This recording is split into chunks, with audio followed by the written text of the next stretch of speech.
الحمد لله رب العالمين والعاقبة للمتقين والصلاة والسلام على سيد الأنبياء والمرسلين أما بعد فأعوذ بالله من الشيطان الرجيم بسم الله الرحمن الرحيم الصلاة والسلام عليك يا رسول الله وعلى آلك وأصحابك يا حبيب الله الصلاة والسلام عليك يا نبي الله وعلى آلك وأصحابك يا رحمة للعالمين.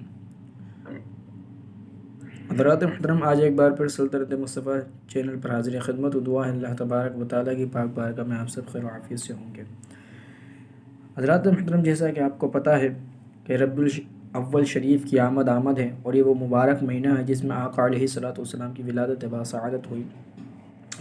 یہ وہ مبارک مہینہ ہے جس میں عبادت و ذکر و اذکار کا ہمیں زیادہ سے زیادہ اہتمام کرنا چاہیے. اس حوالے سے میں آپ کی خدمت میں آج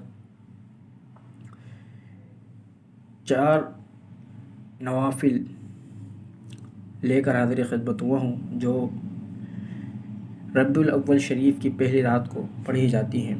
رسول اللہ صلی اللہ علیہ وسلم نے فرمایا کہ جو شخص ماہ ربیع الاول کی پہلی رات کو 4 رکعت نماز نفل اس طرح ادا کرے کہ ہر رکعت میں سورہ فاتحہ کے بعد 7 بار سورہ اخلاص پڑھے تو اللہ عز و جل اس بندے کے سب گناہ بخش دیتا ہے. یعنی یہاں سب گناہ بخشنے سے مراد یہ ہے کہ صغیرہ گناہ سب بخش دیے جاتے ہیں اور ہر روز کے عوض میں 3 برس کی عبادت کا ثواب اس کے نامہ اعمال میں درج کیا جاتا ہے.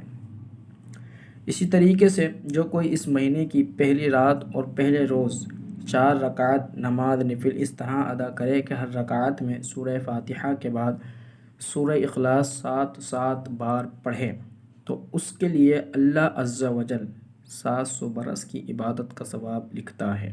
دعا ہے اللہ تبارک و تعالیٰ کی پاک بارگاہ میں اللہ تبارک و تعالیٰ ہمیں یہ نماز پڑھنے کی توفیق عطا فرمائے. اور اگر آپ لوگوں کو یہ ویڈیو اچھی لگی تو ہمارے چینل کو ضرور سبسکرائب کریں. السلام علیکم ورحمۃ اللہ وبرکاتہ.